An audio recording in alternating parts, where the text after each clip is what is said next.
welcome return to Thunder in the East. Going to call this a Thunder in the East reset.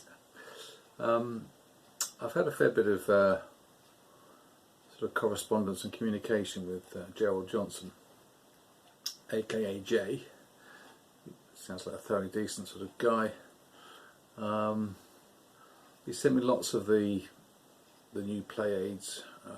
I guess they're still a work in progress as well. And while I'm still going to resist playing the game, which involves changing the hardware, as mentioned before, I don't mind changing some of the rules interpretations and adding a few clarifications and a bit of errata. I think that is that's fine for me. So there was talk about a new historical deployment, which I was quite keen to have a go at, and the rules on the use of improved positions have changed, and I think for the better. It always, I think someone said it feels a bit like World War One with all these entrenched lines everywhere, and they were very flexible and used very freely. So with the new rules as they stand, you just get the free one, and then you get improved positions through card play, which makes those cards I think more useful. I mean, from memory, they very rarely got chosen because you could build the improved positions that you got 4 for one personnel point or one equipment point. So they were so cheap to build that you tend to pick other cards over and above those. So I quite like all that, and it will keep down the clutter as well on the map. And there was one or two other things that looked quite easy to implement. One of them was the cap on the number of resources you can spend. Each term is going to be reduced from 10 down to 8. And I think that's got the effect of it sort of smooths out the spend on Russian personnel points over the first summer, because you tended to get sort of 10 towards the start of the summer and going down to maybe 5 or 6 towards the end. So that'll probably give a much more even distribution of those. And there was also a Stalin purges effect, whereby you're only allowed to increase to full strength 2 of the 454 Russian infantry armies to reflect the sort of decimation of the Russian officer corps in the purges. So, you know, most of those seem to me anyway to be fairly pro-German, because I think they're all going to hurt the Russians. Certainly the not being able to scatter IPs around quite so freely. The spend limit, I think in the first few months, will make it a bit tighter. There's a bit of a compensation. You get a few more personnel points at the start, and you also start with a few offensives in the bank as the Russian. And the cost for the offensive has been tweaked slightly, so it's gone back to being 1 equipment point and half a fuel point. So having 6 of those for the Russians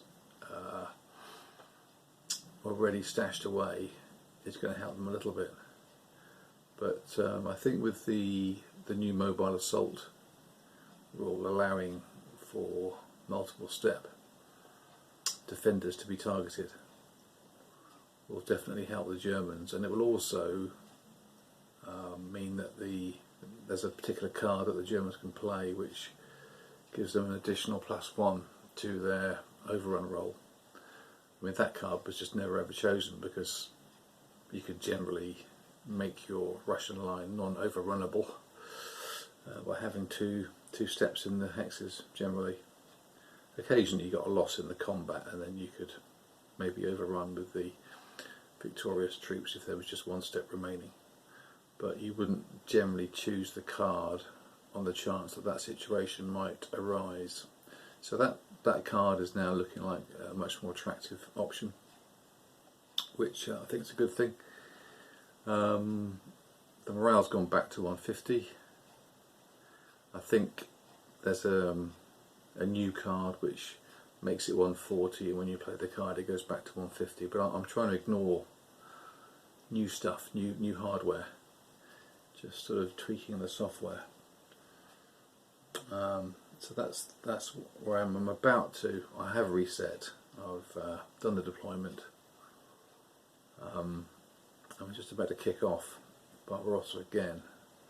So I think that was the last of the changes I was going to mention. So again, it's sort of tweaking. There's a new playmat, I think, as well, which you could download, and there's some little tank units that the Russians get when they lose some of their Met Corps. And again, don't have the counters, don't want to play on Vassal. So still very keen just to try and stick with what's in the box. So let's have a look at the map now. Right, here we are. So there are, generally speaking, fewer Russian steppes on the map, and to me the front line looks quite porous now. You'll see that there are many flipped. I think all the frontline armies are all flipped. And bear in mind the Blitzkrieg card allows you to ignore the first Zoc for Met units in the special movement, and then you can ignore all Zocs in the normal movement. There's going to be a bit more freedom of manoeuvre, I think, at the start, and maybe also generally. This is the Russian historical deployment, or the latest version thereof, and I've just set up the axis freely, given the starting forces in the original rulebook. So you see some of the armies further back, some of the interior forces, they are 8-4s, but most of the ones towards the front are 4-5-4s. So it'd be interesting to see how that plays out in terms of will the Russians be able to hold? Is this a workable combination of changes? Time will tell. See you later.